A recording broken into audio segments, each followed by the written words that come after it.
결코 그렇지 않아요. 어느 정도 각오를 갖지 않으면은 이 말을 함부로 쓸 수가 없어요. 그래서 성령으로 거듭난 그리스도인은 이 세상에서 사람에게 소망을 둔다는 것은 가장 어리석어요. 사람에게 소망을. 자, 사람들이 실수를 통해서도 배운다는 말이 있는데 성경적으로 그게 아니에요. 해당이 안 되는 말이에요. 사람들은 위선적인 갈채를 많이 받아요. 위선적인 갈채. 왜 그런가? 그 사람을 당해낼 수 없으니까 위압에 들려갖고 박수를 쳐주고 칭찬을 해주고 이제 그러면서 뒤로는 속으로는 뒤로는 비난을 하고 경멸을 해요. 박수를 칠 못 같은 놈, 못 같은 어쩌고 저쩌고 하면서. 자, 그래서 이 땅에서는 선한 것을 찾아볼 수가 없어요. 복음을 전해서 열매 맺는 것, 그 다음에 주님의 몸을 세워나가는 것, 교회 안에서 다른 지체들을 세워나가는 것, 이런 거 외에는 선한 것이 없어요. 나머지는 다 썩고 부패한 것뿐이라 이것이. 우리에게 영원한 생명을 주셨고 진리 가운데로 인도하셨고 주님께서 오실 때까지 우리가 넘어지지 않도록 지혜로 인도하시는 하나님 한 분에는 우리가 의뢰할 분이 없어요. 피난처가 그분밖에 없어요. 그때까지 우리는 이 세상에서 주님께 주어진 허락하신 환경에 대처해 나가면서 살아야 돼요. 누구누구 탓할 수가 없어요. 그렇기 때문에 7절에 보시면 나의 소망은 주께 있나이다 그랬어요. 나의 소망은 주께 있나이다. 자, 주여 이제 내가 무엇을 기다리겠나이까 나의 소망은 주께 있나이다 그랬는데 내 소망이 주께 있지 않고 다른 데 소망이 있다. 만약에 내가 재물이 있다든지 동창회 친구들에게 있다든지 또 내가 이 학위에 있다든지 또 여러 가지 명예에 있다든지 그건 물거품에 지나지 않는 것이죠. 사라지면 그만이에요. 그것은. 그러나 하나님께 건 소망은 영원한 것이에요. 영원한 소망이에요. 자, 그래서 우리 그리스도인이 자기의 죄와 허물 가운데서 이제 구원의 은혜를 받지 못하면은 어리석은 이 세상의 어리석은 자들에게 질책거리가 되는 거예요. 세상 사람들에게 완전히 조롱거리가 된다 이것이에요. 그런데 하나님께서는 어떤 자를 어리석다고 말하는가? 시편 14편을 봅니다. 시편 14편을 보겠습니다. 1절부터 3절을 봅니다.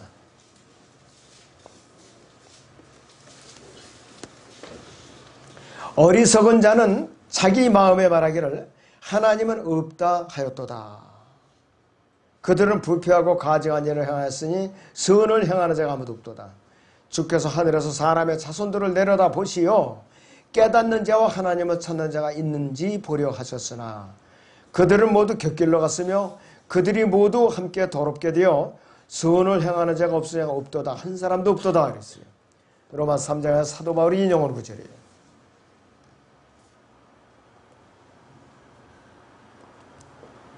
자, 그런데 복 있는 사람은 어떤 사람이냐 반대로 시편 32편을 봅니다. 시편 32편 1절에서 5절을 같이 보겠습니다.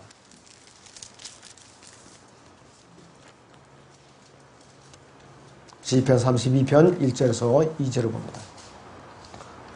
죄가들을 용서받고 죄가 가려진 사람은 복이 있도다. 주께서 정죄하지 않으시고 그 영에 간사함이 없는 자는 복이 있도다. 이렇게 복이 있는 사람에 대한 정의를 내리고 있어요. 또 33편 보죠. 18절에서 20절. 33편 18절에서 20절을 봅니다. 보라, 주의 눈이 그를 두려워하는 자들을 위해 있으며 그의 자비를 바라는 자들을 위해 있어. 그들이 혼을 사망에서 구해내시며 기근 속에서도 그들을 살게 하시는도다. 우리의 혼이 주를 기다리니 그분은 우리의 도움이시며 우리의 방패시라 이렇게 말씀을 하고 있어요.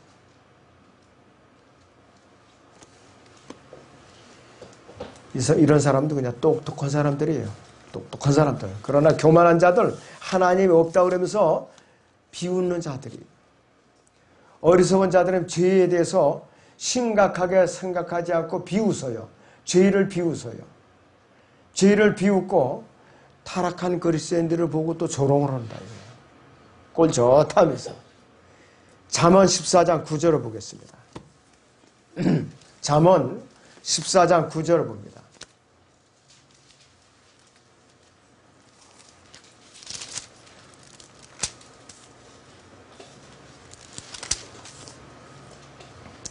어리석은 자들은 죄를 비웃으나 의로운 자들 가운데는 은총이 있느니라 했습니다.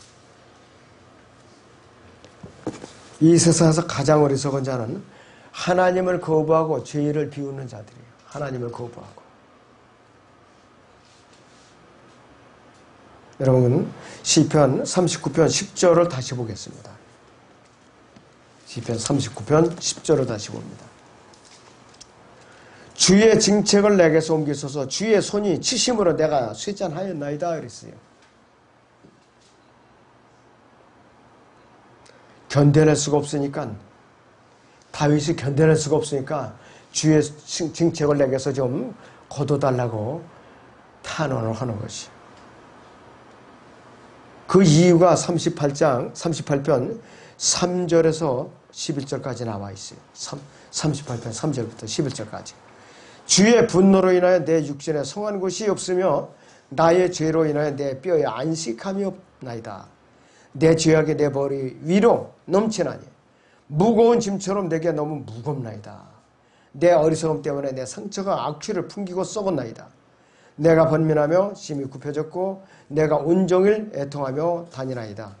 내 허리는 지긋지긋한 병으로 가득 차 있고 내 육신에는 성한 곳이 없나이다.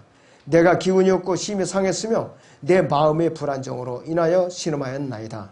주여, 나의 모든 소원이 주 앞에 있으며 내 신음을 주로부터 감추지 아니하였나이다. 내 심장의 몹시 두근거리며 내 기력이 쇠잔하며 내 눈의 빛마저도 내게서 사라졌나이다.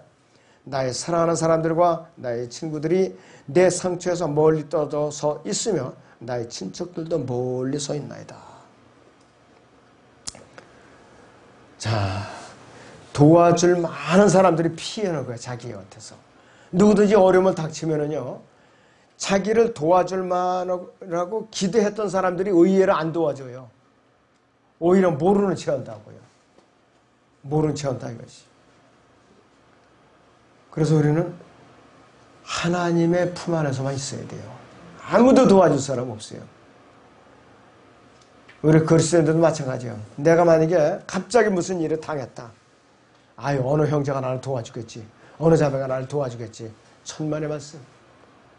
몇 번은 도와주겠죠. 영원토록 못 도와줘요. 하나님만이 도와주신다 이것이.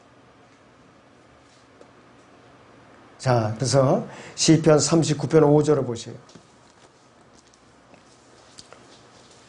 보소서, 주께서 내 날들을 손너비만큼 주셨으므로 내 연수가 주 앞에서는 없는 것 같사오니 진실로 가장 좋은 상태에 있는 모든 사람도 다 헛될 뿐이다. 셀라 그랬습니다. 11절에서도 주께서 죄악을 책망하심으로 사람을 바로 잡으실 때 그의 아름다움은 좀과 같이 소멸케 하시나니 진실로 모든 사람이 헛되나이다. 셀라 그랬어요. 좀과 같이 그냥 없어져 버리는 거예요. 아무것도 아니에요, 사람은. 그리고 두 구절에다 셀라라는 구절, 이 단어가 딱 가로막고 있어요. 뒤에서 마침표를 찍고 있어요. 교리적으로 대환란을 겪고 있는 이스라엘에 부르짖는 그 기도예요. 이것이 바로 이스라엘이. 다윗은 하나님께 진심으로 부르짖고 있죠. 12절에 보시면은 오 주여, 나의 기도를 들으소서. 나의 부르짖음에 귀를 기울이소서. 내 눈물에 가만히 계시지 마소서. 나의 모든 조상들이 그러하였듯이 나도 주와 함께하는 타국이며 체류자이기 때문이다 그랬습니다. 우리는 눈물의 골짜기를 지금 통과하고 있는 세상이에요. 눈물의 골짜기를. 시편 23편을 보세요, 여러분들. 네, 시편 23편 4절부터 정녕 내가 죽음의 그림자의 골짜기를 지날지라도 악을 두려워하지 않으리니 이는 주께서 나와 함께 계시며 주의 막대기와 주의 지팡이가 나를 위로하심이라 그랬습니다. 사망의 엄청난 골짜기 끊임없이 우리에게 닥쳐오고 있어요. 한 곱이 넘겨보면 또 한 곱이 닥쳐오고, 한 곱이 넘겨보면 또 한 곱이 닥쳐오고, 쉴 새 없이 밀려 닥쳐요. 이 세상은 우리에게 견뎌내기 정말 힘든 그 아주 고난의 파도가 끊임없이 우리에게 밀쳐져 오고 있어요. 여기서 우리가 후퇴하면은, 포기하면은 그냥 패배하는 거예요. 사탄은 잠시로 우리를 가만 놔두질 않아요. 특히 여러분 같은 사람들, 말씀으로 깨어있고 또 기도로 깨어있는 분들은 가만 놔두지를 않는다 이것이에요. 왜? 사탄은 그런 사람만 골라서 공격을 하니까. 가치가 없는 사람들은 사탄이 아예 건드리질 않아요. 왜? 영향가가 없으니까. 어차피 자기 수하니까. 그러나 좀 자기가 이렇게 뜯어먹을 만한 사람들은 공격을 하는 거예요. 교회도 마찬가지예요. 그런 교회를 공격하게 돼 있어요. 그냥 있는 동안 하는 교회는 또 사탄과 더불어 호흡을 같이 하는 교회는 안 건드리죠. 건드릴 필요가 없잖아요. 그런데 사탄의 정체를 알고 폭로하고 계속해서 이 각성시키는 그런 교회는 눈에 가시란 말이에요. 그럴 때는 공격을 하는 것이. 우리에게는 이 눈물이 흐를 때마다 그냥 우리가 헛되게 흘려서는 안 돼요. 의미 있는 눈물이 나와야 돼요. 여러분들 눈물이 의미 있는 눈물이 나와야 돼요. 단순히 가족 간에 또 이렇게 부자지간에 모녀지간에 내가 억울해서 심통을 부리면서 화가 나서 쏟아져 나올 눈물이 아니라 하나님 앞에 진정으로 내가 고난을 당하면서 겪으면서 빚어지면서 또 내가 이 고난의 눈물의 골짜기를 지나가면서 내가 이 흘릴 수 있는 눈물이 부끄러운 눈물이니까 진정한 눈물이니까 이걸 내가 주님 앞에 자신 있게 자랑스럽게 흘리는 눈물이냐 이거예요. 눈물에도 종류가 있는 거예요. 그래서 아무 눈물이나 다 값지고 소중한 눈물이 아니라 이것이에요. 어떤 사람은 아주 남을 시기 질투해서 분해서 우는 그런 눈물이 있어요. 어떤 사람은 정말로 몸이 고통스러워서 우는 눈물이 있어요. 또 어떤 사람은 하나님께 탄원하면서 자기를 잘 빚어달라고 울부짖는 그 눈물이 있어요. 맨 마지막에 그 눈물이 의미 있는 눈물이라 이것이. 또 이 고통스러운 이 눈물 중에서는 뭐냐? 너무나도 세상에 돌아가는 것이 너무나도 아주 끔찍하고 견뎌내기 힘드니까 주님께서 속히 오셔서 데려가 달라고 간절히 부르짖고 흘리는 눈물. 이런 눈물이 하나님 앞에 이제 값어치가 있고 무게가 나가는 눈물이에요, 여러분들. 싸구려 눈물을 흘리지 마세요, 여러분들. 그건 하나님께서 알아주시지도 않고 하나님께서 인정도 안 해주시는 눈물이에요.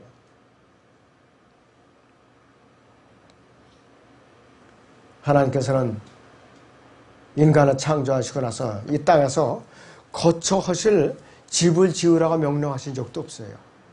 이스라엘은 성막을 지으라 해서 속죄 장소로만 쓰셨지 거기 내려와서 거처하신 분이 아니에요. 솔로몬이 성전을 지었을 때도 거기 내려와서 좌정하고 계시느냐? 절대로 그랬어요. 앞으로 미래에 이 땅에 직접 왕국을 세우시고 그 왕국의 보좌를 정하실 분이지 그 전까지는 직접 이 땅에 오셔서 좌정하신 분이 아니라 이것이에요. 자, 시편 39편 마지막 절 보죠. 13절. 오 내가 떠나 없어지기 전에 나를 용서하시어 나로 기력을 회복하게 하소서 그랬어요.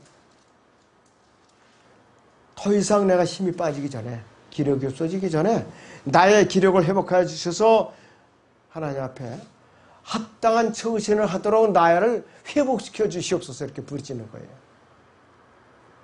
예수님께서 이 땅에 오셨을 때에 어떻게 부르짖으셨는가? 거처가 없어서 어떻게 부르짖으셨는가? 누가복음 9장을 보겠습니다. 누가복음 9장 56절에서 58절을 봅니다.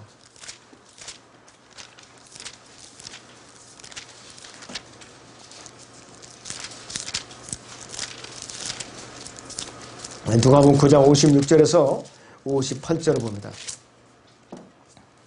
인자는 사람들이 생명을 멸하라고 온 것이 아니라 구원하라고 하느니라고 하시고 일행과 더불어 다른 마을로 가시더라. 예수님께서 육신을 입고 이 땅에 오신 목적이 있어요. 56절에 57절. 그들이 길을 가고 있을 때 어떤 사람이 주께 말씀드려 주여 주께서 어디로 가시든지 내가 따르겠나이다 라고 하니 예수께서 그에게 말씀하시기를 여우들도 굴이 있고 공중의 새들도 보금자리가 있지만 인자는 자기 머리 둘 곳조차 없노라 이렇게 말씀하셨어요. 머리 둘 곳조차 없었다 그랬어요. 예수님께서 머무시던 데가 주로 거지 나사로의 집에 머무셨어요. 거기서 주무신 것도 아니에요. 낮에 식사를 하시고 말씀을 나누시고 저녁에는 올리브산으로 올라가셔서 밤새도록 기도하시고 또 금식을 하시고 그러면서 이 세상 생활을 하셨어요.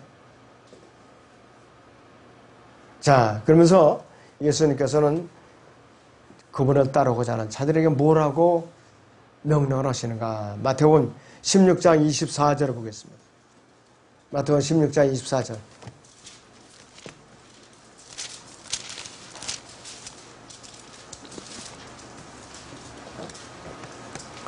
그때 예수께서 제자들에게 말씀하시기를 누구든지 나를 따라오려거든 자기를 부인하고 자기 십자가를 지고 나를 따르라 이렇게 말씀하셨어요. 또 누가복음 9장 62절에서는 뭐라고 말씀하셨느냐면 손에 쟁기를 잡고 뒤로 돌아보는 자는 하나님 왕국에 적합하지 않은 거예요. 쟁기를 잡고 앞으로 밀지 않으면 절대로 아무리 힘세서 소도로 한 발짝도 못 나갑니다. 손을 부리는 농부가 이 회초리로 공대를 딱 치면서 쟁기를 딱 잡고 앞으로 확 밀어줘야 돼요. 그래야만 끌고 나가는 거예요. 이건 뭐냐? 기회주의자처럼 말로만 나를 섬기지 말고 진심을 다해서 섬기라 이거예요. 그렇지 않으면 난 너 같은 사람 필요 없다 이것이. 신약에서는 사도 바울이 고린도서 4장 16절이나 또 고린도서 11장 11절에서 너희는 나를 따르는 자가 되라고 했어요. 나를 따르는 자가 되라 했어요. 여러분은 인간적인 관점에서 보면 사도 바울을 뭘 보고 따르겠어요? 옷도 남날 외투 입었죠. 키도 작고 의서죠. 말도 그렇게 박력 있게 말주변이 없죠. 그리고 또 돈이 많이 가졌나? 아무것도 없어요. 사도 바울은. 그리고 툭 하면 어디 가서 박해받고 매 맞고 오죠. 어디 갇혔다가 오죠. 굶주리고 오죠. 예? 그러니까 세상적인 관점에서 보면은 너희는 나를 따르는 자가 되라. 이 말에 누가 따르겠어요? 그러나 예수 그리스도를 따르는 사람이기 때문에 따라가는 거예요. 그렇지 않으면 왜 바울을 따라가요? 아무도 따라갈 필요가 없어요. 자, 빌립보서 3장 17절을 봅니다. 빌립보서 3장 17절.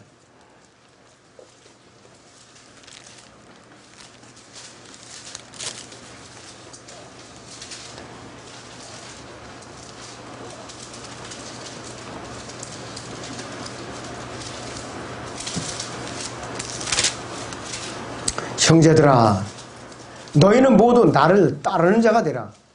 그리고 너희가 우리를 본으로 삼은 것 같이 이렇게 그렇게 행하는 자를 주시하라 그랬어요.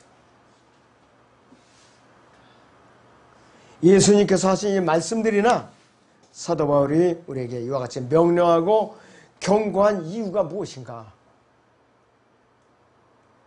결론을 여러분들이 잘 숙고해야 됩니다. 이 악한 현 세상은 우리가 영원히 거처할 것이 절대로 될 수가 없어요. 주님과 함께 잠시 동안 동행하는 타국이며 체류자여 순례자에 불과하기 때문에 우리는 이 세상에 머물러서 뿌리를 내려서는 안 되는 것이에요.